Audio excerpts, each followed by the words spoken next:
I can't underscore enough. There will be no amnesty. The mass deportations continue, but in a strategic way, and we move the workforce towards automation and 100% American participation, which again, with 34 million people, able-bodied adults on Medicaid, we should be able to do that fairly quickly. Yes, thank you. That was Brooke Rollins, United States Secretary of Agriculture, saying that we're all going to get replaced by robots and die of benevolent neglect on governmental subsistence that doesn't exist. So that's fun. Today, we're going to be talking about ICE and its connection, name melding with Israeli intelligence. As you know, the Israeli plan for Gaza is to put some 600,000 Palestinians in a concentration camp built over the ruins of Rafah, a city that had stood for millennia as a staging area for, quote, voluntary migration. It seems like we're doing our own test run of that in the Florida Everglades with this alligator Alcatraz. Governments learn from each other, y'all, and empower and reciprocate their respective bad behaviors and worst practices. Today's episode is DHS Tiger Teams to concentration camps, ICE and its connection to Israeli intelligence. Hello and welcome to State of Play on Mint Press News, a bi-weekly geopolitical news show and now a podcast. Yes, we are now on audio streaming platforms. If you don't want to deal with YouTube ads or video, that's an option. We don't have any reviews yet because we just launched. So if you could help us out, that would be great by heading over to your favorite platform and leaving a review.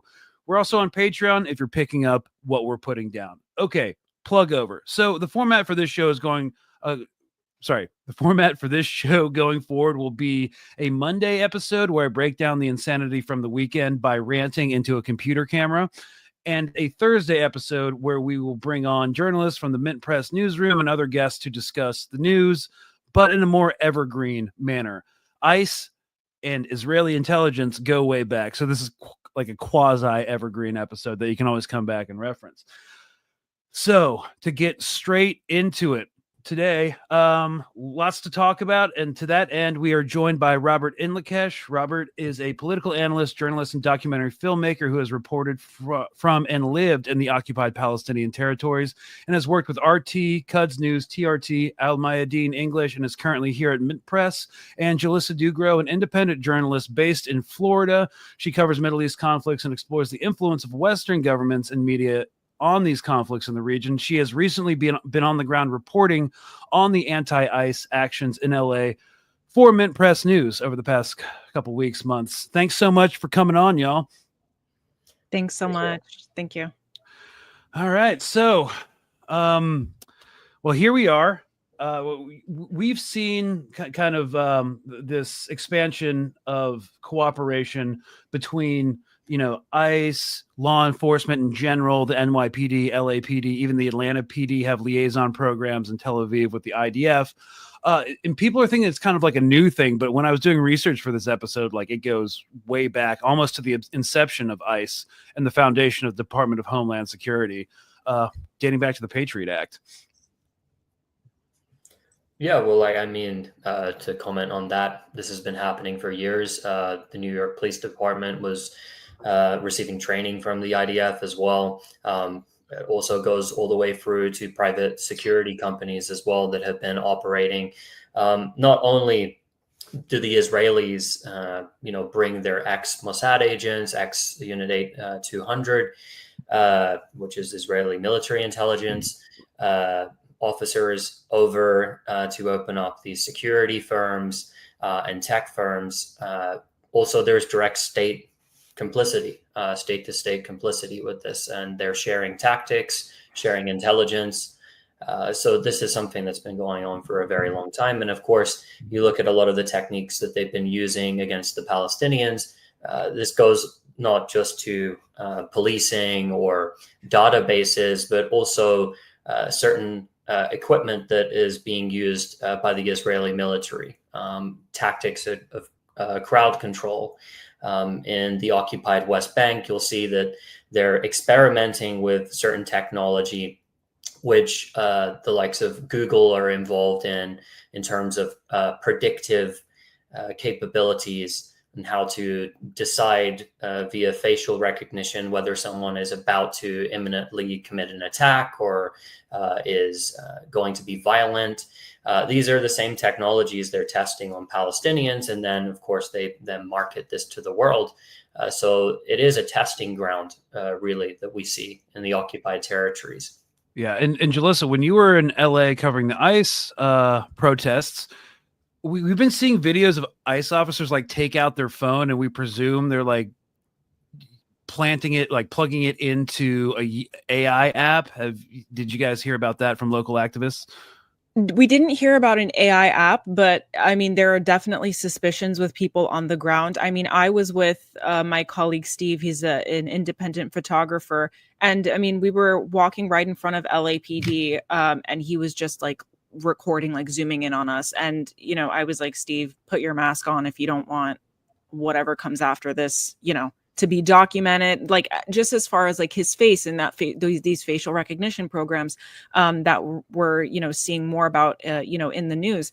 But we definitely saw so many LAPD officers recording with their phones, and it's not their personal phone. I want to say it's an issued phone, because they all look the same. All of them are like these black with like these like black iPhones with like these military, you know, grade cases, and they're real. Oh yeah, they all have the same cases, so they're definitely issued.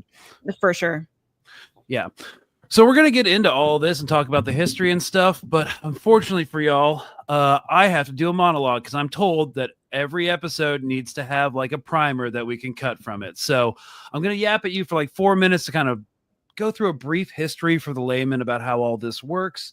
And then we're going to just dive into it. So apologies. It will not be as bad as Hakeem Jeffries yapping in front of the Senate for 9 hours. With his baseball bat picture, you know, which was giving like big divorced dad energy. So let's strap in, y'all. So, 1 second. So y'all may be tracking the slightly breaking story that the Department of Homeland Security put together a Tiger Team to scrutinize student protesters earlier this year. A Tiger Team is technically a temporary group of experts to rapidly address a critical problem or opportunity within an organization.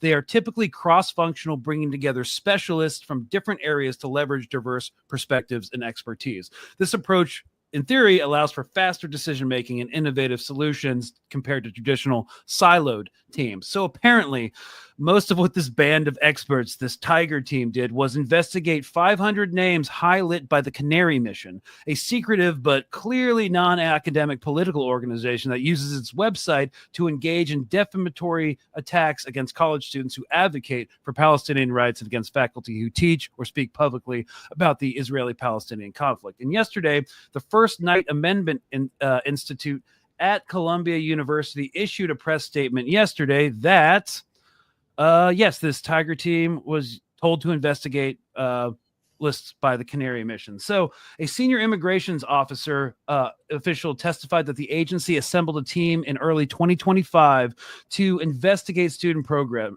testers. This team, referred to internally as the Tiger Team, rapidly compiled over 100 reports based on a list of 5,000 people. The official, Peter Hatch, helps lead an office within ICE's Homeland Security Investigations Division that compiles background reports on targets of the agency's investigations. He was questioned by Alexandria Colon of Share Tremonte LLP. Tomorrow's expected witness, which is today, is Peter Hatch, a DHS official who is the assistant director of the Office of Intelligence and Homeland Security, and Amy Greer, a lawyer for Mahmoud Khalil, who was targeted through this Tiger Team program, along with other activists in the university space. But the connection between ICE and pro-Israel nonprofits goes way back to its foundation. But I wanted to highlight one article by deadlyexchange.org. Pulling that up real quick.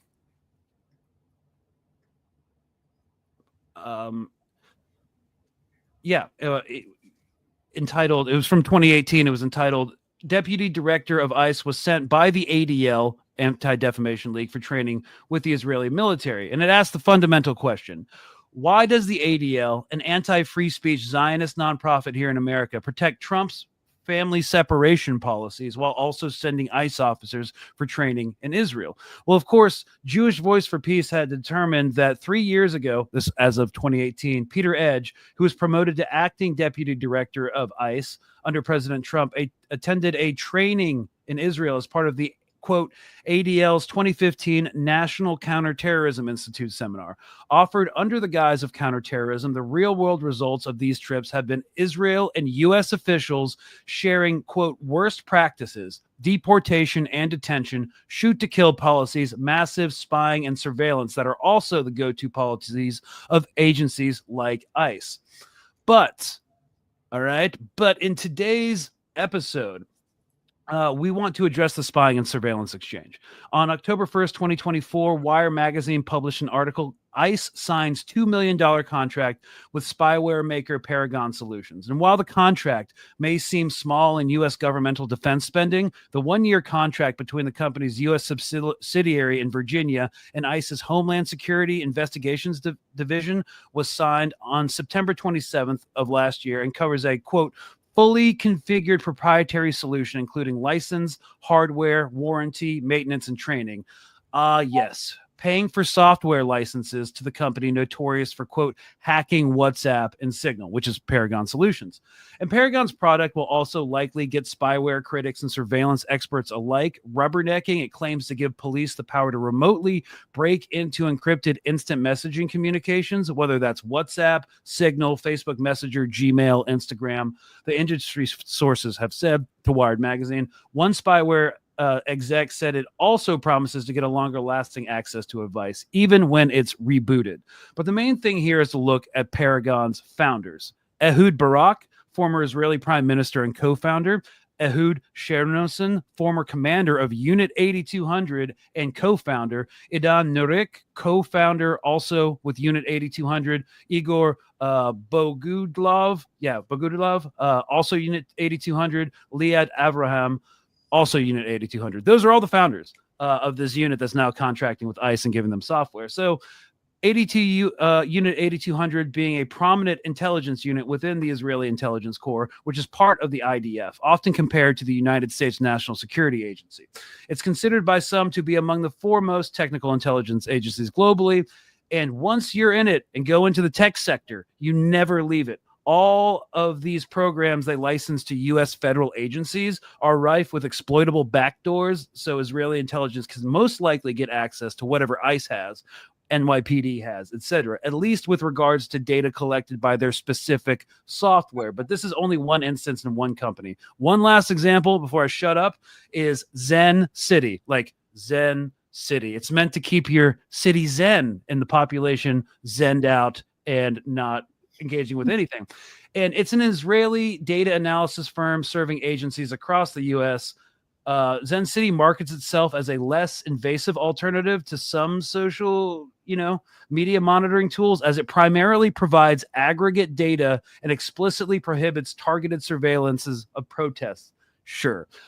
Cities like Phoenix, New Orleans, Pittsburgh have stated they use Zencity to analyze public sentiment and combat misinformation, anti-government information. So let's just, as an easy open source exercise, let's go to the LinkedIn of co-founder Eyal Feder Levy. And if we pull up his stuff, here we go. Urban Innovation Geek, CEO at Zencity. Let's just scroll down to education and skills, recommendations, publications, and courses. IDF officer course associated with Israeli Defense Forces, and intelligence officers advanced training associated with Israeli Defense Forces. So if you literally go through all of these Israel-American defense contractors, it's literally the same story. They're all part of these same organizations, and they're actively working with our intelligence service and law enforcement services, which are supposed to be completely domestic, but of course they're connected to this foreign entity. So any commentary you guys want to give on that would be appreciated.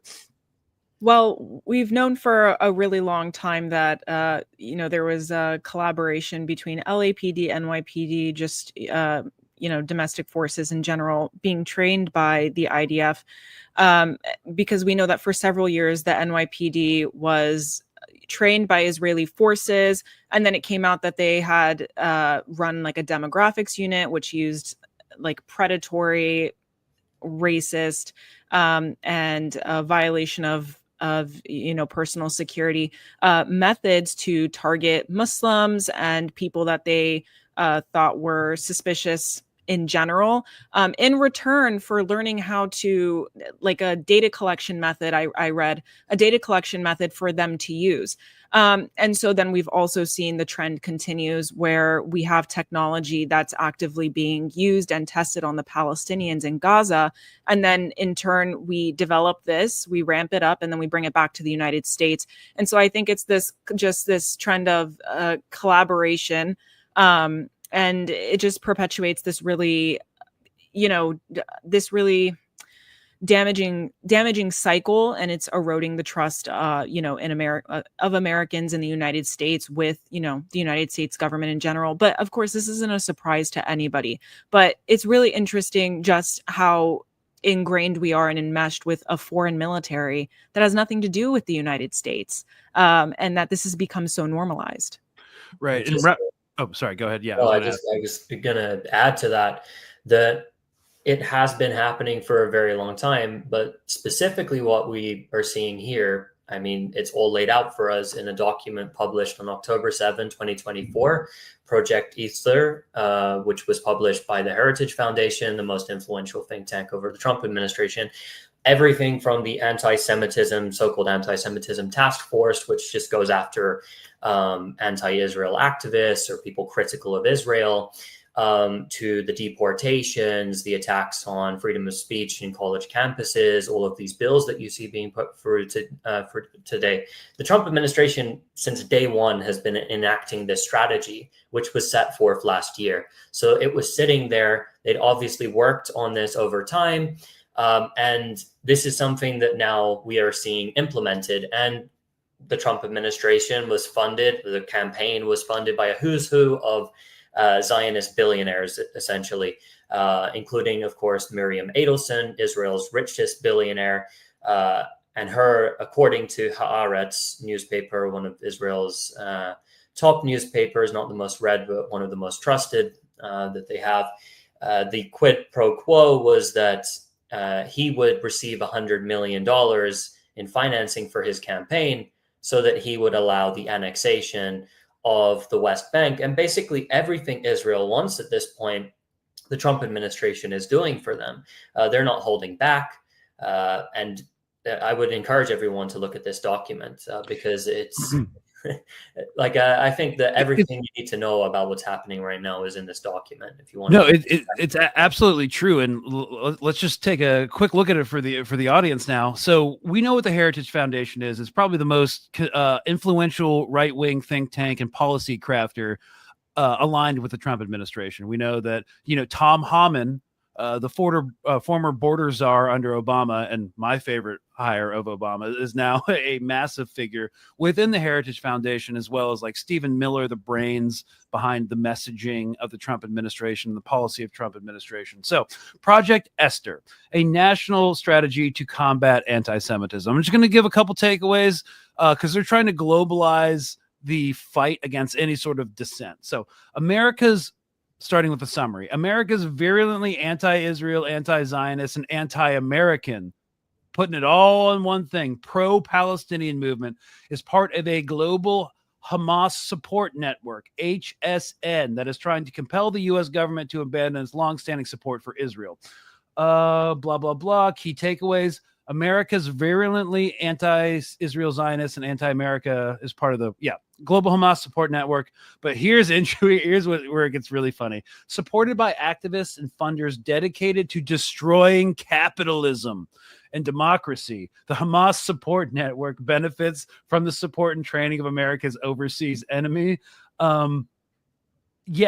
Basically, if you really get into this, it's trying to conflate like all these different things, like anti-Israel sentiment, border policy and immigration policy, and like anti-communist, anti-socialist policy as well. It's crazy. They've all meshed it into one. And the dangerous thing here is as well that they can just put out an allegation like they did against Mahmoud Khalil and associate that person with Hamas or whatever other organization, because of course they will expand this. It's not just going to be Hamas.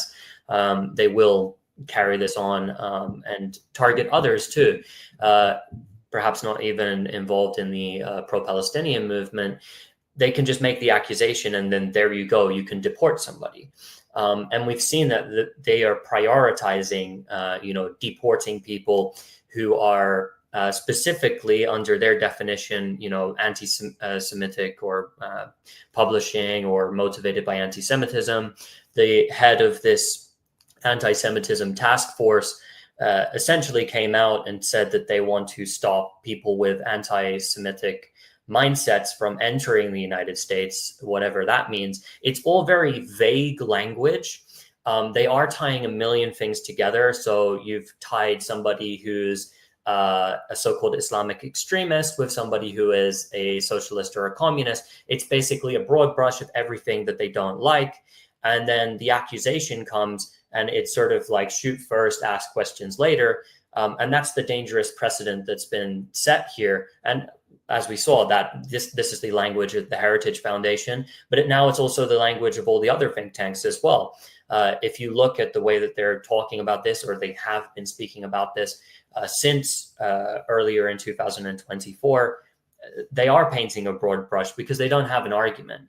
And when you've lost the argument and you don't actually have any evidence to present, you end up just having to make these very general statements to smear people. And you spoke about the Canary mission a moment ago. When they put out their brief on Mahmoud Khalil, they said that he's associated with Hamas, or he's supported Hamas. And the one thing that they could find of him supposedly supporting Hamas was there was a video of him in a protest where someone was chanting from the river to the sea. And they said, this is something that Khalid Mash'al, one of the former leaders of Hamas, had infamously said, and it means to push the Jews into the sea. And that was their connection that they were trying to make between him and Hamas.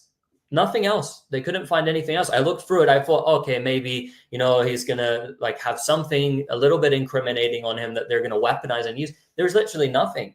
And they wrote this big, long brief trying to point out something, but they couldn't find a connection. So it's just, well, this phrase was said by this guy and he's Hamas, so therefore everyone's Hamas.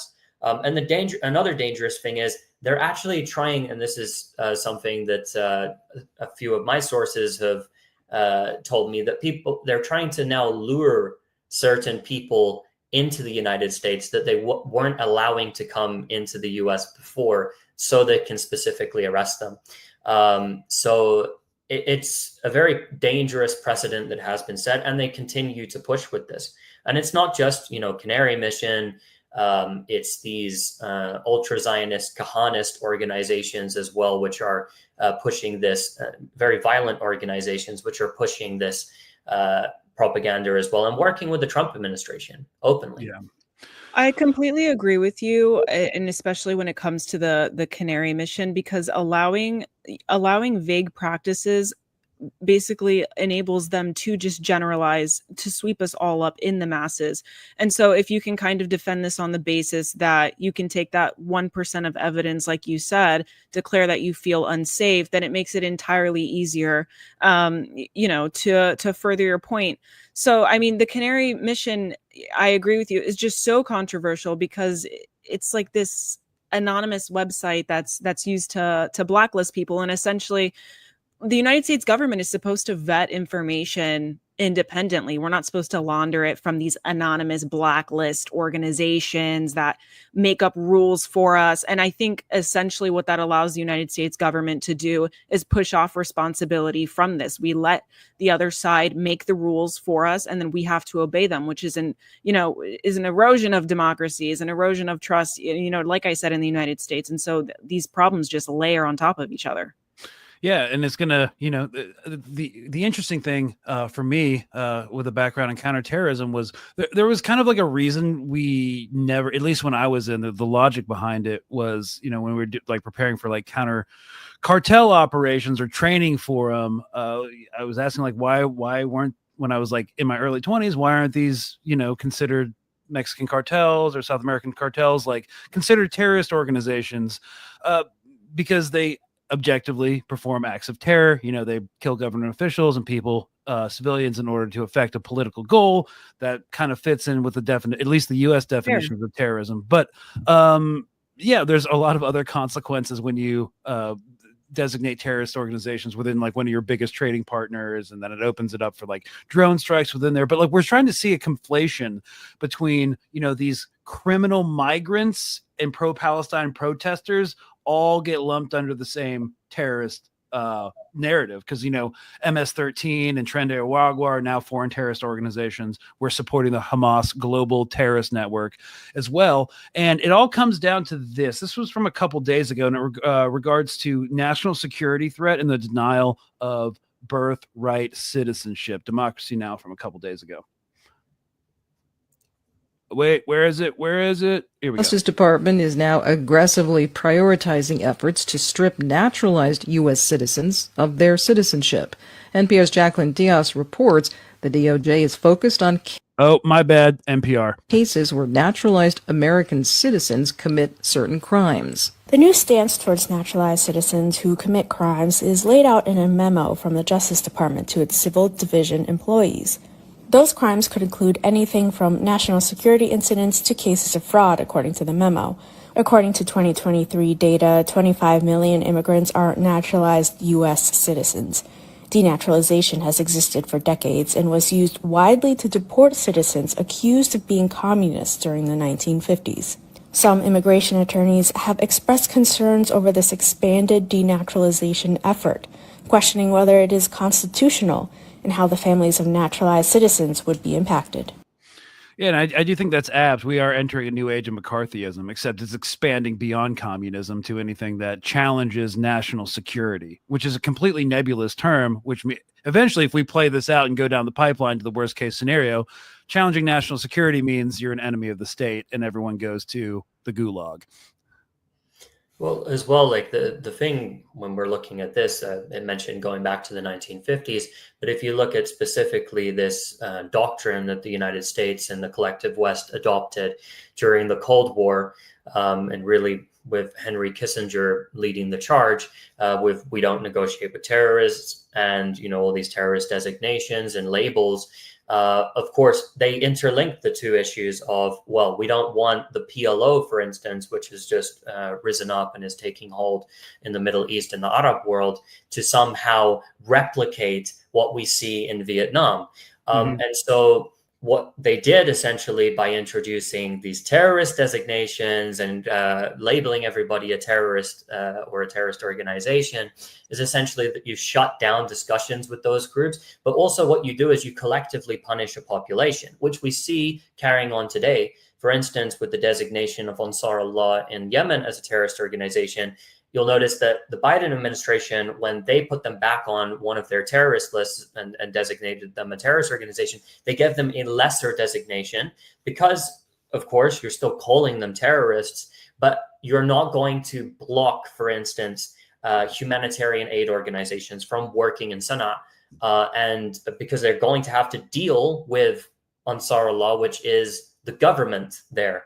Which operates a government over the vast majority of the Yemeni population. But then when Trump came in, he issued a harsher terrorist designation, which now collectively punishes the people in Yemen because humanitarian aid organizations, the UN, it's difficult to go and do their work because they can easily get sanctions slapped on them.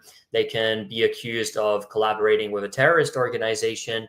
So it makes things very, very difficult. And it also stifles political movements and progress as well. In the case of Palestine, where it's been weaponized perhaps in the most pernicious way, especially recently, every single Palestinian political party is a terrorist organization in the United States, essentially. The only exception they give is to the mainstream branch of Fatah, which runs the Palestinian Authority in the West Bank. But Hamas is a terrorist organization. Palestinian Islamic Jihad is a terrorist organization. There are, of course, Islamic groups, but then you have nationalist groups that are prescribed as terrorist organizations. You have the likes of the PFLP and the DFLP, which are Marxist groups. They're also terrorist organizations. And then when you have the elections that took place back in 2006 and Hamas won in a landslide, the United States and the UK and the EU, well, the UK was part of the EU back then, all instantly applied sanctions because, again, we don't talk to terrorists and terrorists have just won the election. So it doesn't matter that it's a free and fair election. We're against them because they're terrorists. And like you said, you could apply a terrorist label to basically anybody you want, any organization, any person that commits a violent crime. You could, in theory, call them a terrorist because what is the actual definition of terrorism? Really, terrorism is people in the Middle East doing things that we don't like. That's what terrorism is. There's no context behind it. And that's why you can rope in an organization like Hezbollah in southern Lebanon and a group like Al-Qaeda or Daesh, and they're the same thing under this designation. And now in the UK as well, because it's such a politicized term and its application is so broad, Palestine Action is now a terrorist organization for spraying red paint on weapons manufacturers' buildings or factories. So this designation, these designations, the descriptions of what they call terrorists and terrorism is something that has long been weaponized. It does come from back in during the days of the Cold War. And it is linked between, now their enemy are Muslims and Islamic resistance groups in the Middle East. But, you know, there was a large period of the history here where the main enemy were socialist groups and communists. And so they see this as a shared struggle because both groups and movements have learned from each other and have taken things from each other. Ultimately, what these movements, which they call terrorist organizations, often in such circumstances, are groups which are resisting tyranny, occupation, imperialism, and they want to have independence and sovereignty. And so, again, it's just a weaponization of this term. I think it's a ridiculous term to apply politically, especially now as in Syria, you have Ahmed al-Shara, formerly Abu Muhammad al-Julani, who was a commander of Daesh, and he was wanted by the U.S. He was a terrorist, and now he's the West's best friend. He's a guy with a tough past. Yeah, he wasn't just wanted by the U.S. He was actually detained by U.S. forces for a while and then released. Whoops. And of course, I saw Jalissa's commentary on how at the same time, Francesca Albanese, the UN Special Rapporteur for Palestine, is getting hit with. She's getting hit with sanctions now for supporting terrorism. She's getting slapped with sanctions, as well as the chief prosecutor of the ICC, who was also hit with sanctions in May. And it's because they're scared. And I was actually recording a video on it before. They're scared. And I see a lot of people say like, well, Israel isn't a signatory of the Rome Statute. Palestine is. And technically they can go into Palestine and investigate crimes committed and perpetrated by Israel. And then also that links to the United States because we aid and abet financially and materially the genocide in Gaza. So it's all tied in. They are scared. Like this isn't just like a big power move, like it's no big deal. If you have nothing to hide, you have nothing to fear. They have everything to fear, and it's accountability.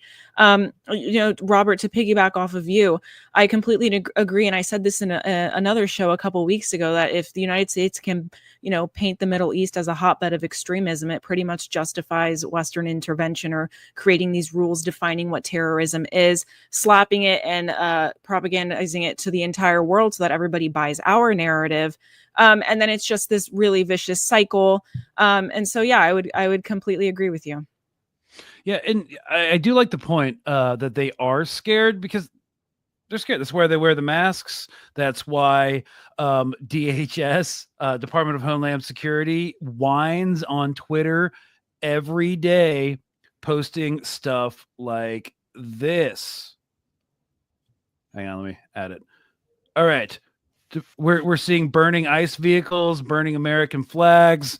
Sounds like a fun punk show after party. And they say restore law and order now. ICE tip line. If you keep scrolling down, they basically are whining that people are calling heroic ICE officers the Gestapo. And yeah, they're clearly very terrified because there aren't enough of them. So when we look at like these predictive policing models by like Palantir, that's also, of course, has developed AI targeting algorithms based off of where's daddy functions in Gaza, and they're also being notoriously controversial for their predictive policing algorithms that are used in like New Orleans and stuff. Like the reason that the national database plan is going ahead is because these predictive policing models with all your information and stuff and all your like bank accounts, so they can correlate the data and see like where the low income areas are, like where the what is the financial distribution of like displaced climate refugees. Are they going to be like more prone to like dissent because they have nothing left? Do we need to allocate more police officers to that demographic in that region, so on and so forth?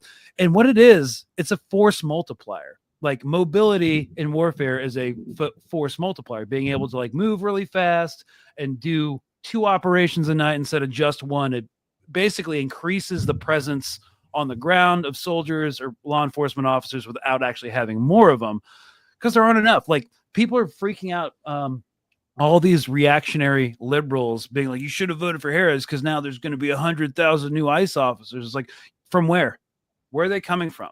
Like a lot of these plans that they have in place just aren't achievable. Like they are getting rolled up and completely losing a low-grade counterinsurgency in LA, and that's just one city. So, I mean, they are scared and they're deceptively weak, and there is a lot to freak out about, obviously. So I wanted to move to like detention facilities. I wanted to talk about Alligator Alcatraz here, and then move to the Gaza immigration plan, because again, governments learn from each other and they're both connected. Now, I will say that the U.S. carceral system is, of course, very different from the Israeli one. The Israeli one, way worse in some ways. Obviously, they don't have like the same detention standards. We are trying to actively roll back our detention standards.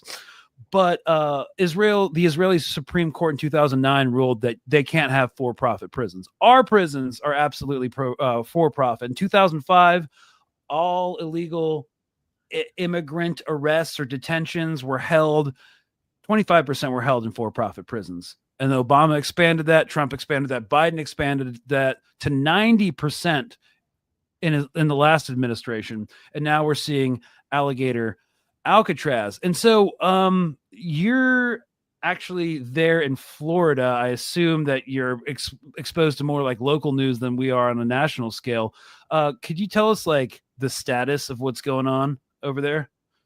Right now, we're not hearing a ton of like what's coming in, what's going out. I did hear some recordings that the conditions there are not great. Alligator Alcatraz was also constructed in 8 days. And so people have a lot of concerns about this in general. Like we're talking Florida experiences like several hurricanes a year at the category of 3 or 4. And I was reading that Alligator Alcatraz is only able to withstand a category 2. So I'm thinking also from security reasons, they don't really care about the inmates at all, considering let's look at Hurricane Katrina, when the prisoners were detained and kept in, or, forgotten and neglected and left inside of the prison, during Hurricane Katrina. What's going to happen this time? And especially the way that the United States government speaks about, those that will be detained inside of Alligator Alcatraz. It's a threat. And I do think that the goal is that they're either deported or they die. I mean, if we heard Caroline Leavitt, I don't know if you guys heard her press conference briefing. She was like, and what it's surrounded by is dangerous wildlife and swamp waters. So you can try escaping, but like something bad is going to happen. It's a really gross display of power. And I mean, what Alligator Alcatraz, I feel like, is the step right before sending migrants to El Salvador, is kind of what I feel like they're constructing here. Well, when Bukele, the El Salvadorian world's coolest dictator, came to Washington, Trump said, you're going to need to build like 10 more CCOTs for all the people we're going to send you. I was like, probably going to have a CCOT here. And that's kind of what we're seeing. And with Alligator Alcatraz, its budget is now ballooning up to 600 million, apparently. And is it true it was used for FEMA funds? Because I find that really ironic, because under the Obama administration, all these like right-wing conspiracy theorists were like, Obama's going to put us into FEMA detention centers and stuff, right? Wasn't that I did read that, actually, and especially kind of coinciding with the timeline of what's going on now in Texas. I know you're there with the flash floods. Like, they're like, there goes our FEMA money going to Alligator Alcatraz in Florida. I did read that, though. Yeah. So anyways, we have this ghastly expression of like state concentration camps and centers. Obviously, we've had this problem during Katrina where just inmates were left to die during natural disasters. I can definitely see that happening this hurricane season. But I just wanted to move over to our other little fun government in Israel. They have another immigration policy, Robert, that they're going to try to affect in Gaza. Could you tell us a little bit about that? Well, obviously, they've got a number of different schemes that they're trying to put into play with ethnically cleansing the population of the Gaza Strip. So far, and this is just my opinion, I don't think they're going to prove successful because we can talk about all of the logistics of what they can do inside the Gaza Strip. They've consistently attempted to move different portions of the population into areas, whether it would be the Mawasi area, which was a small area to begin with, and then it expanded. And now Mawasi is a whole big tent city area, which they refer to, or all the way south to Rafah at the beginning. They have not proven capable of forcing the people out, and they can't win militarily on the ground either. And the big problem for them really with achieving these goals, which they set them forth all the time, there's a new one, Israel Katz, the Israeli defense minister, had just put forth, claiming that, there's going to be this big scheme. They've set up this brand new corridor in the south, and they want to intersect the Gaza Strip into smaller and smaller pieces of territory. And now what they're doing also with that, they've built essentially what could be called a concentration camp in the west of Rafah. But to the east of Rafah, they also have this militant group, which now calls itself the Popular Forces, I believe, who are they're essentially a gang which was set up by the Israelis. They number, I believe, around 500 now, who are led by criminals, drug traffickers, people who were hardline Salafists, formerly affiliated with, the alphabet soup of militant organizations affiliated with Al-Qaeda, which Hamas has long been fighting, and also some with links to Daesh, like Yasser Abu Shabab, who currently heads the organization. And essentially what they're doing, after having looted aid, then brought it to these warehouses under Israeli supervision, essentially, and protection, flooding it onto the black market, driving up prices and making a profit out of it. They've now styled themselves as a resistance force. They're also working on securing the aid transfers of the so-called Gaza Humanitarian Foundation, which has multiple aid sites in the south, in the Rafah area and Khan Yunis, around there. And so this ISIS-linked gang, essentially, which was looting aid before and is backed by the Israeli government. It's armed by them. You'll see them wearing tactical vests supplied by the Israeli military. They're under Israeli protection, and now they're being used to even fight Hamas and do some missions on the ground, which they've failed dramatically in and got their heads literally blown off in some instances. They're working with this Gaza Humanitarian Foundation, which Trump just put $30 million into, which is clearly an Israeli project. So this is something that they're working on. But again, if you're going to look at all of this, and there's a lot of schemes, there are so many plans. They've talked about settlements. They've talked about the different ways to do the ethnic cleansing. Ultimately, it boils down to, will Egypt allow the Palestinian population to be forced across the border? And then you have to ask yourself the question, what happens to Egypt? And where else are they going to go? Are they going to go to Jordan? Because these are the obvious options. What are 1.8 million, they say now, that's supposed to be the population from 2.3 million before. What are those people who've lost multiple family members? They've lost their brothers, their sisters, their mothers, their fathers, their children, etc. What are these people who have been highly traumatized going to do when they arrive in Egypt, or going to do when they arrive in Jordan? Are they going to shut up and just pretend like they weren't just ethnically cleansed? Are they going to stop being part of political movements? Are they going to pretend as if nothing just happened to them and that there wasn't a genocide committed against their people? No, of course not. They're going to continue to struggle for their homeland. And this is something the Egyptians and the Jordanians know very well. And they don't want this, because they know if they do have the Palestinian population from Gaza forced into their countries, then what's going to happen is there is going to be resistance movements which eventually rise in both areas. The people will not stop resisting. And especially in Jordan, this is a terrible situation for the Israelis, because essentially that whole entire population in Jordan is Palestinian. Mm-hmm. And so if a resistance forms inside Jordan that goes out of control of what the Jordanian regime can manage, this shares the largest land border with occupied Palestine and will represent the catastrophe. The Israelis surely, despite all of their propaganda and the theater they put on for their crazy domestic population, comprised of psychopaths who want to see ethnic cleansing and the mass murder of Palestinians, per all of the polls. This is not my opinion.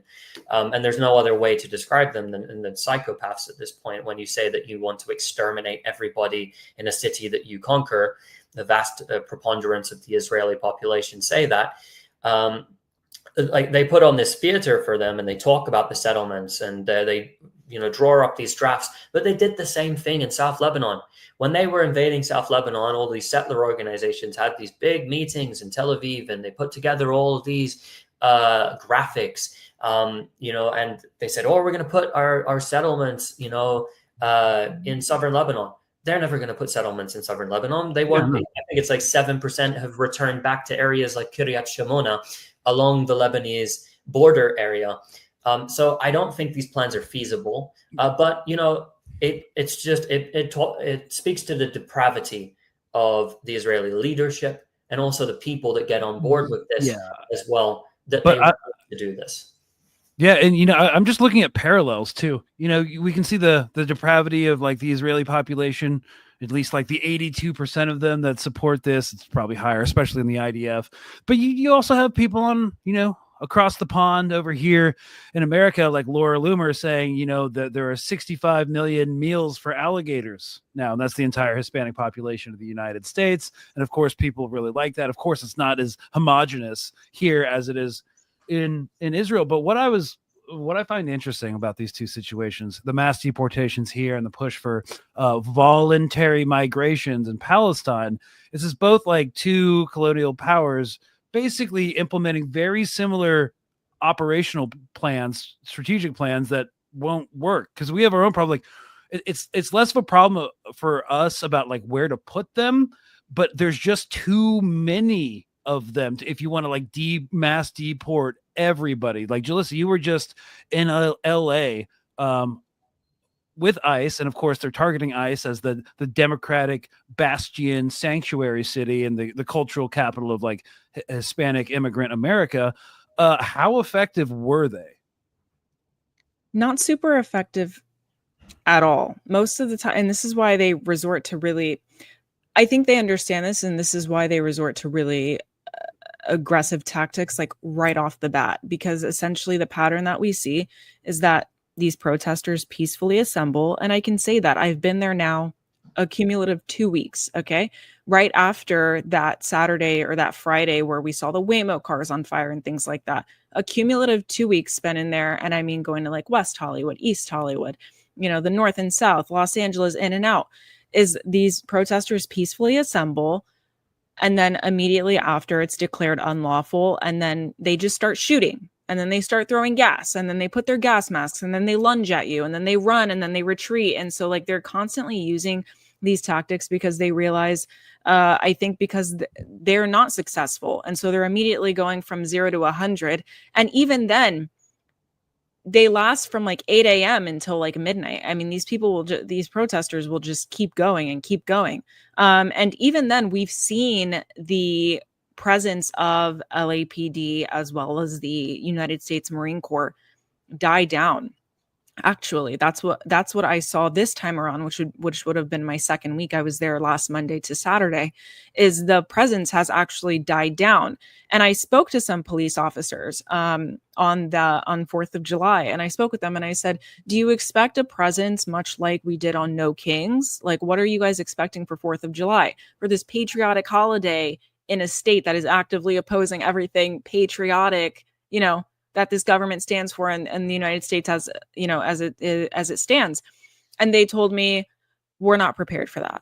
We actually weren't really briefed on that. And we don't really know. And I asked multiple, one of them told me, yeah, that we're kind of, when we see protesters come with helmets and glasses, like we're kind of expecting something bad. But I asked multiple and they told me, we don't really know. We're not prepared. A lot of them went home, and this is what we're being told. So I don't think it's successful at all. And they're definitely going to keep persisting, which again, when we talked about terrorism or, anarchists, you have to label people this way so that you can hit a wall. You have to hit a wall, because if you go beyond that wall, you have to rationalize and try to understand. And they don't want to do that. And so I think it's easier to classify these people as, these like liberal immigrant Hamas sympathizers, because it makes it easier for LAPD to rationalize this, that they're like fighting, domestic anarchists and terrorists. Right. They have these exchange programs where they go over there and, trade worst practices with Shin Bet and the IDF forces and stuff like that. I don't know. Do you see that playing in to their tactics on the ground? Yeah. I mean, besides it being written and documented that we send them, it's a very transactional relationship, and there's always a trade-off with it. I mean, definitely in the idea of the generalization, they don't really care to know who you are. So let's take Palestine, right? Palestinian children, they're just getting food. One sneezes, it's like, oh, trigger happy, we're just going to shoot all of them, like in a row. Obviously, that's not happening quite literally in the United States, but it's like you make a sudden movement, you carry a flag, you're getting shot. It doesn't matter. And so it's like this trigger happy, generalizing of the public that allows them to apply these like mass punishments. This is enabled through their surveillance, though, facial recognition and things like that. And so even if they don't have a plausible reason or any legitimate reason to detain, to shoot, to do any of that, they just do it anyways, because the idea isn't to really think, it's just to do. And so you find these very immediate reactions. And I think that those run alongside each other very well. Yeah. And they're also very scared. Just like the Israeli Defense Forces are also very scared as well. My like final thing I wanted to kind of like ruminate on, and Robert, I'd like your take on this. Do you see the security relationship between the U.S. and Israel dying down anytime in the future? I don't, unless the Israeli regime collapses or becomes severely weakened, but because they're just so deeply embedded.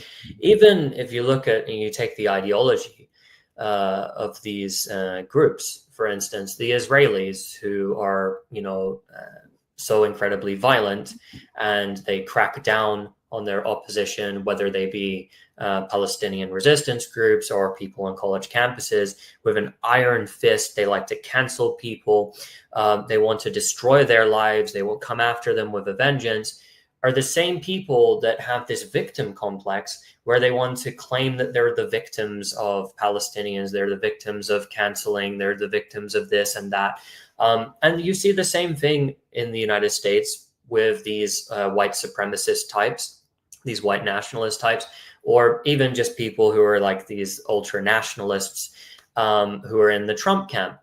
White people are the target, and they are the victims, the ultimate victims. And they like to talk about how the other side cries victim, but there's one side with the power. You know, there are people that go online and cancel people because of tweets, mean tweets, and try and, you know, call a lot of things racist, which people want to dispute and all of this. But then you look on the other side, on the left side of the spectrum, some people, they might take it a little bit too far and they might try to destroy somebody's life or their career or something like that. For sure, we see a lot of that, right? Or we saw a lot of that before I'd say it died down. So some of that happened. They had some cases to point to on the right. And so they said, well, we're all against that. We want to stop that. We're against canceling, right? You know, we don't like people claiming to be the victim. But then if you look at them, their politics is all identity politics. There's no substance to anything they're saying because it's all white identity politics or white Jewish identity politics. So it's like, well, we have this ethno state that we protect, unquestioning. We don't question, you know, anything about it whatsoever. Anybody that says anything about it is an anti-Semite. Anybody that questions Trump's policies, you know, you must be in on like, you know, destroying the white race and getting rid of America and changing America and destroying it. We see the same exact ideology from British nationalists and French nationalists when they're talking. They have absolutely no logic behind it. But the second you start challenging them and pushing back, here comes out the big stick to beat you with. And the big stick is the state. It's the institutions. It's the corporations. On the left side of the spectrum, the canceling is going on from a, you know, pool of angry people on the internet who point something out and then make somebody unpopular. So, you know, corporations might not want to have something to do with them because there's some bad connotation attached to them now. But if you look on the Trump administration, they're canceling what you can you on college campuses. They're banning you from saying certain things. They don't want you to demonstrate. And then they run and they cry victim. They're always the victim. Oh, I'm the victim of the persecution. It's actually me that is the one that is being bullied and needs a safe space. And it feels as if, you know, I'm being discriminated against. So what they've done essentially is they've put like a political ideology behind this identity politics, political ideology behind their right-wing power right now. And they've piggybacked. They've basically learned everything that was used by some people on the left. And what they've done, instead of it being a popular thing, which is, you know, from the ground up in terms of coming for people and trying to, let's say, recreate, you know, language or, for instance, criticize the way that we approach certain issues and the way that we link different political issues. Now the right have done that. They've weaponized it. They've done it with power. And they're basically saying the exact same thing that they're accusing their opposition of doing. They're the snowflakes. They're the ones crying anti-Semitism over everything. They're the one now, oh, the anti-white, oh, they want to cancel Christmas and they want to do... The war on Christmas.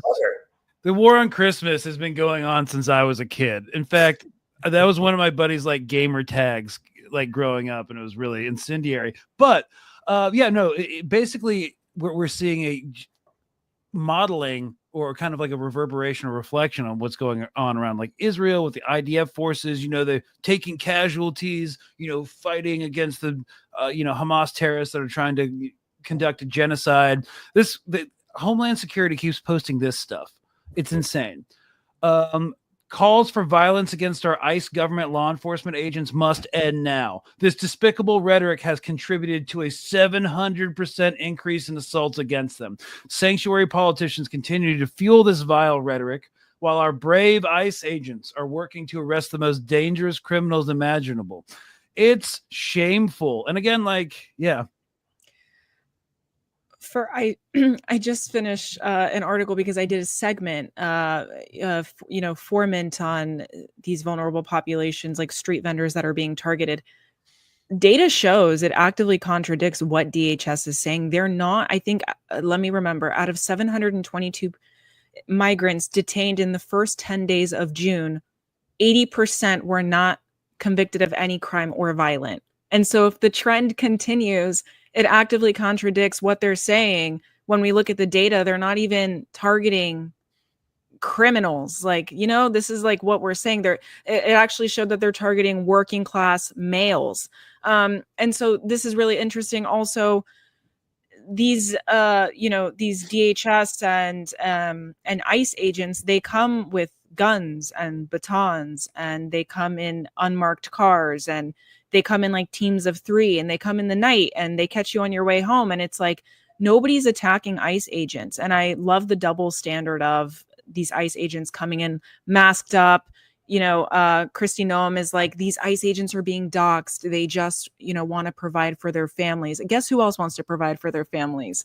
You know what I mean? Like, it's just this horrendous double standard. Right. Well, we see it all the time. Do you say they're like focusing on working class men? Absolutely. Yeah. And we read so many testimonies of United States Marines that were kind of promised this safety for their undocumented family members. But then you have like a United States Marine, his wife Paola was detained and seized while she was at her immigration appointment. We have another United States Marine, his father was taken while he was cutting shrubs at a Waffle House because he does landscaping. We had another one where he was a street vendor, and like, this is just his job, and they just took him. He wasn't a criminal. And I've spoken to so many immigrants, undocumented as well, who tell us, I spoke to a girl, and it was her graduation day. This was my first weekend in LA. She graduated from high school and immediately went to a protest, like in her cap and gown.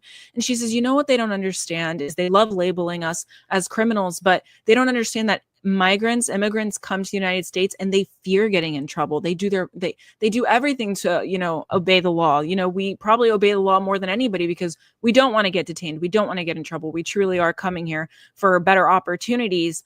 And then again, their very existence is being criminalized. And so, how do you combat that?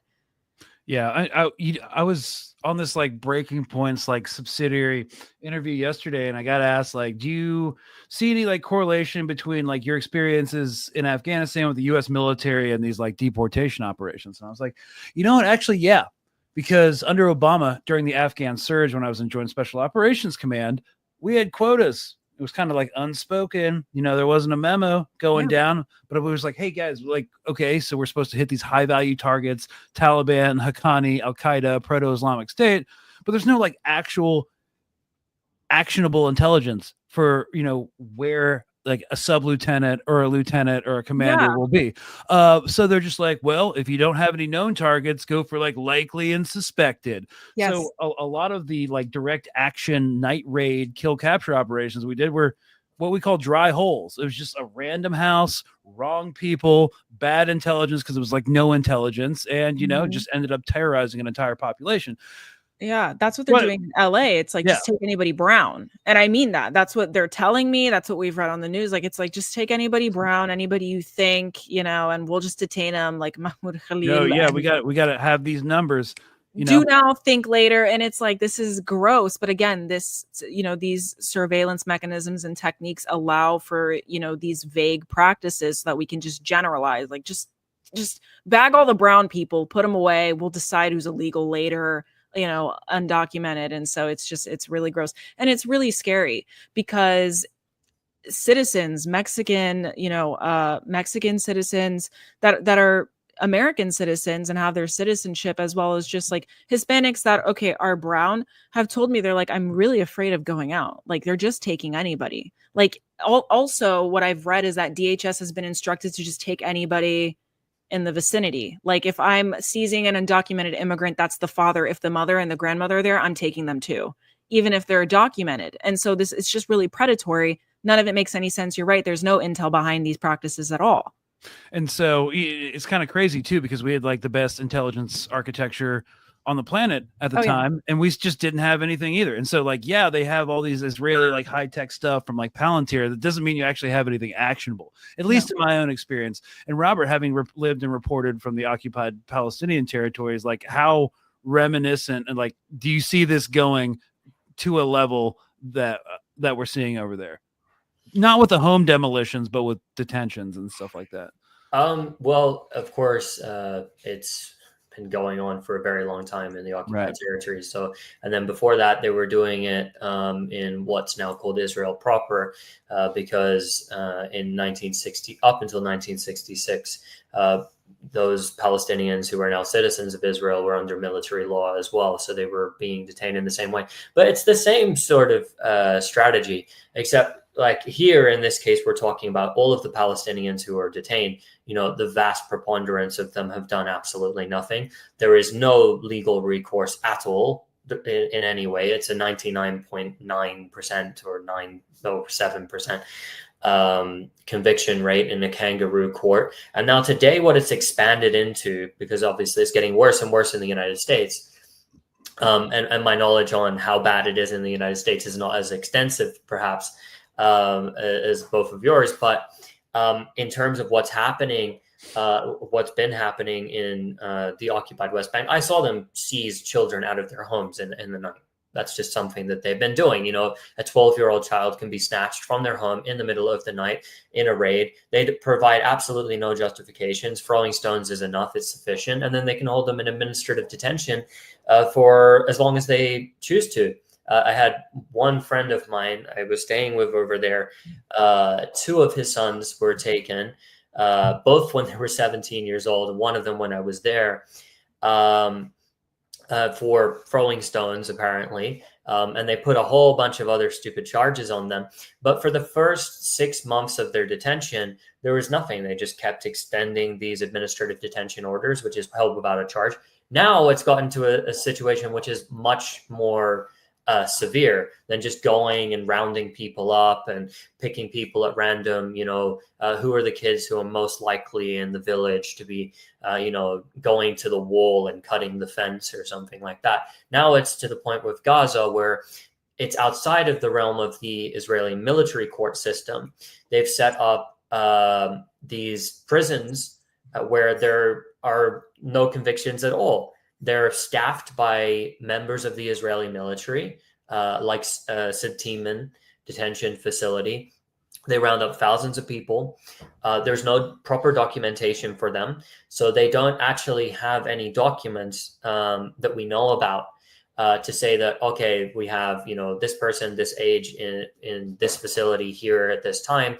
They round people up at will. People are disappeared. We never hear from them again. Many people have just been disappeared and we don't know where they are. People don't know whether they're under the rubble or whether they're in these detention facilities. And then occasionally somebody will be released from a detention facility like Sedtiman, where they are committing things like gang rape and mass sexual abuse. And it's the soldiers doing this, not prison guards, because, there are no people that are convicted of anything. You'll remember when this right to gang rape protests happened. Yes. When that all went on. And then there was this member of the Israeli Knesset who was debating, we should be able to do whatever we want with the Nukhba terrorists. The Nukhba are the special forces of Hamas, of the Qassam. But there's no way that they could have known that, because if somebody was actually guilty of something, they would not be in Sedtiman. Because the second that person, you have evidence against that person, you transfer them out of Sedtiman detention facility. And while they're there, they transfer them to facilities where they're interrogated by the Shin Bet. So they don't actually have any intelligence on who these people are. They just round them up, put them in this detention camp, and then torture them at will. And sometimes maybe they'll get a confession out of somebody. Maybe it's genuine, maybe it's not. And then they'll, spirit them away to another facility where they'll actually bring charges against them. But the way that it's been conducted by the Israelis is reminiscent and even worse than what the British did during the British Mandate period in occupied Palestine, when the Palestinians revolted during the Arab Revolt, as it's known, between 36 and 39. The British established these prison facilities, which were very similar. And they did very similar things with the sexual abuse. I don't want to go into detail with things, but, let's leave it at sexual abuse and rape that the British committed against Palestinians, thousands of them back then. The Israelis have basically replicated this, but it's now on steroids, what they're doing. So, there is that theory of the slippery slope here, that if the United States keeps doing this, and it's collaborating, and it's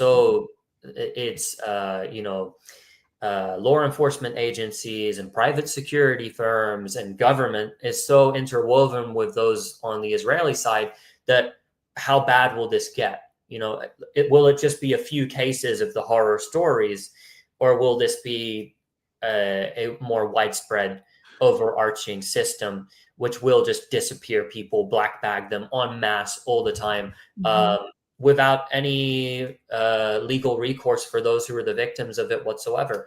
I mean, it does remind me of the early days of the global war on terror, with like the CIA's extraordinary rendition program, where people were just disappeared in the night. Well, in terms of like, it always like starts with colonial violence and then boomerangs back, right? The thing about the U.S. military, well, I'll never apologize for, U.S. military imperialist intervention.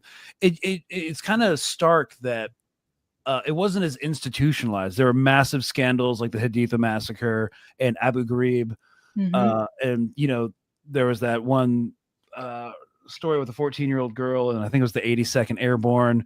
But it wasn't institutionalized. But now it's kind of like disturbing to see it's like a lot of this stuff is institutionalized within these ICE detention facilities. Like if you look at the border reporting that like NPR and Latino USA has done over the past like decades, the amount of like sexual abuse that goes on, or like allegedly, but come on, that goes on in these detention facilities where there's no legal oversight, where they're not even letting congressional members in who, congressmen have a legal right, and some would say obligation, to do spot inspections of these facilities. They're not even letting them in anymore. They're arresting them. So I'm definitely kind of concerned about how like all of this is influencing each other. And of course, all these evangelicals who create in the Heritage Foundation, who are behind this mass deportation push, look at envy with what the Israelis do. Absolutely. And like, Jalissa, like, do you have a sense about like how many of these police officers or ICE officers like idealize or respect or look up to the Israeli Defense Forces? It's like to be honest, what I gathered is they're just dead inside. They're told to do something and they're just doing it. And a lot of times they won't even speak to us. You try to ask them questions and they won't even look at you. They won't even tell you who they are. They won't tell you their name or their when I first went, they're telling you their badge number. Now they won't even tell you their badge number.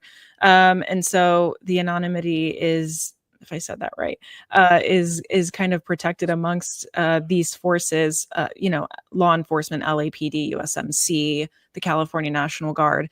And that's all I really can say. They don't talk to us. I haven't seen anybody. I've seen a bunch of like spray painted, the pigs are trained by the IDF. But for the most part, they won't talk to you. But all we can say is that the tactics are replicated. And so they must see this as an efficient way to accomplish what they set out to do. And for that, I think that speaks for itself. Yeah, it's true. The performative effect, whether or not they love the IDF or not, is the same. And I would just like to make one point before we wrap up here. The fusion, the conflation of military and paramilitary forces is intentional.